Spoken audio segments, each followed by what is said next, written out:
الله ما شاء الله لا يسوق الخير إلا الله بسم الله ما شاء الله لا يصرف السوء إلا الله بسم الله ما شاء الله ما كان من نعمة فمن الله بسم الله ما شاء الله لا حول ولا قوة إلا بالله بسم الله الحمد لله والصلاة والسلام على رسول الله وعلى آله وصحبه ومن والاه ما بعد.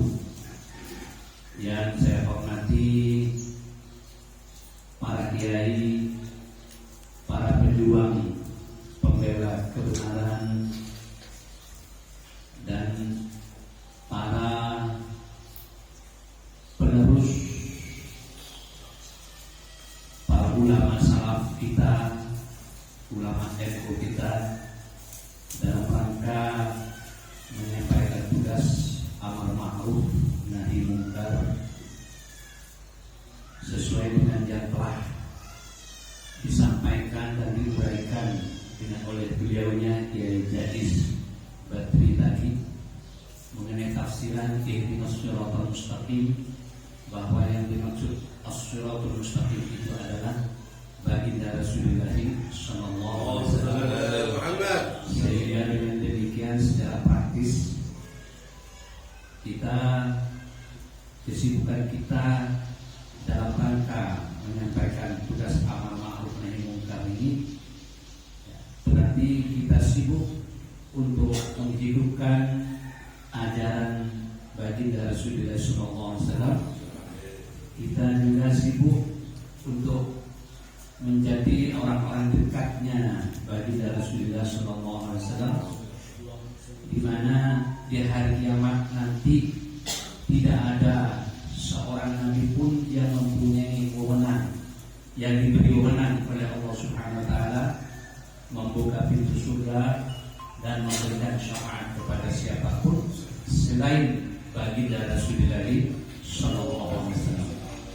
Sehingga siapapun yang ingin mendapatkan syafaat, mendapatkan pembelaan, mendapatkan pembebasan dari segala urusan di hari kiamat, kita harus mendekatkan diri kepada baginda Rasulullah sallallahu alaihi wasallam. Amin ya rabbal alamin.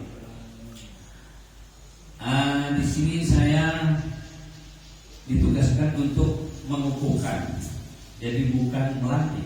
Kalau melantik dan dipanggil satu persatu yang mau dilantik, lalu disumpah atau ada ikatan dan perjanjian. Jadi sudah selesai. Ikrar ya, diucapkan ikrar itu sudah selesai. Kenapa? Kepengurusan ini tetap kepengurusan yang lama, hanya melanjutkan apa yang telah dilakukan oleh beliau Kiai Hasan Abdul Jalal, di mana beliau sekarang sedang udzur, dan memang ini risiko daripada pejuang kebenaran dan pembela Rasulullah SAW. Kenapa? Ya karena sudah pasti orang yang sibuk dengan urusan amar ma'ruf nahi munkar ini pikiran tidak pernah tenang, selalu sibuk, selalu memikirkan umat, selalu memikirkan agama, selalu memikirkan hal-hal yang dapat merusak agama, dan memikirkan bagaimana agama tetap diamalkan secara utuh dan sempurna oleh umatnya.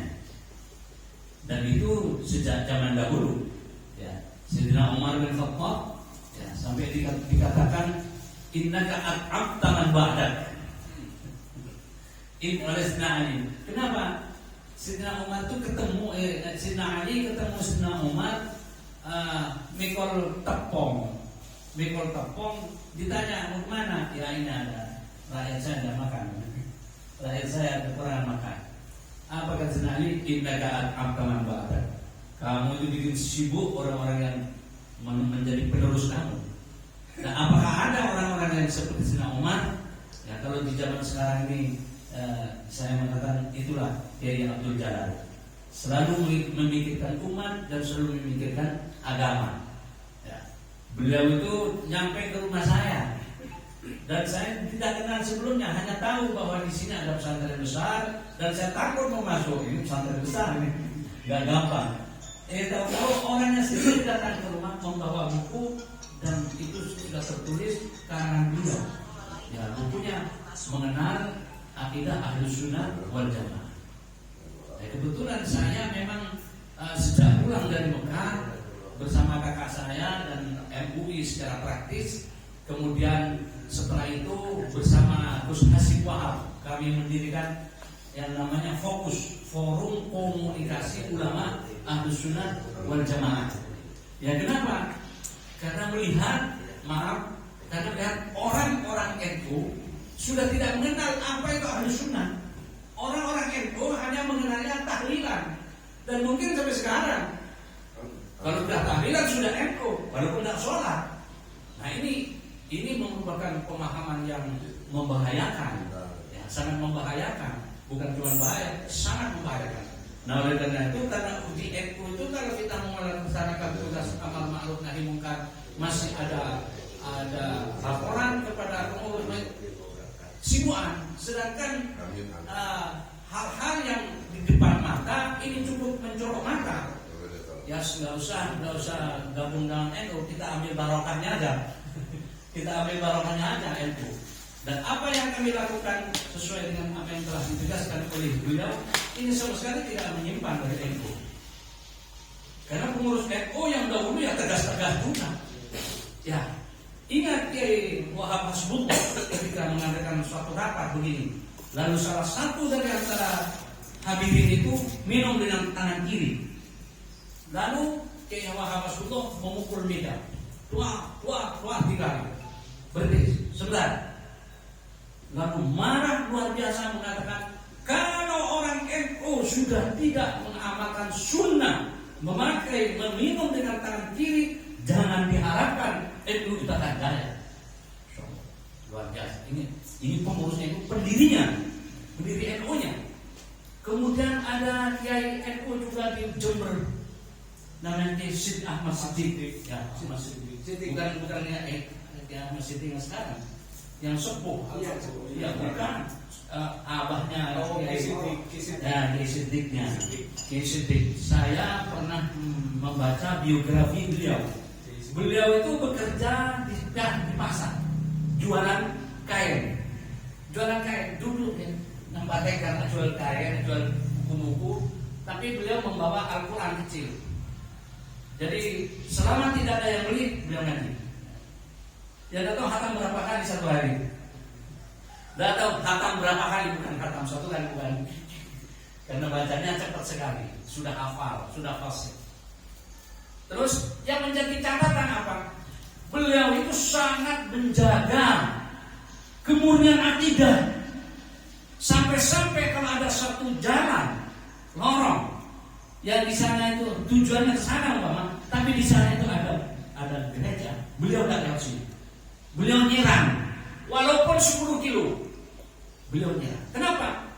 Takut hatinya, akidahnya itu ada godaan setan. Itulah orang-orang NU dahulu. Ya, itulah orang-orang NU dahulu. Sehingga Kiai Jais seperti Kiai Jalal, ini tidak ada menyimpang, bahkan kurang kalau dibanding dengan leluhur NU seperti Wahab Hasbullah, bagaimana tegasnya mengenai pembelaan terhadap sunnah minum saja sudah mantul. Ya, karena yang namanya rahmat itu bukan berarti harus kalem-kalem saja. Tapi rahmat itu membela bagaimana orang ini bisa masuk ke dalam surga bersama wasiqal ladzina taqaw rabbuhum ilal jannati zumara. Masya Allah, luar biasa. Supaya apa yang dipesankan oleh beliau, pertemuan ini jangan terlalu berkepanjangan. Baik, kami akan bacakan di sini dulu susunan Dewan Pengurus halaman 7. Susunan Dewan Pengurus Pusat DPP Autada masa khidmat 2022 dan 2027. A. Dewan Pakar 1. Profesor Dr. Muhammad Baharun. Ini rektor sebuah perguruan tinggi di Jawa Barat sana. Beliaunya dari Bondowoso dan putra dari guru kami.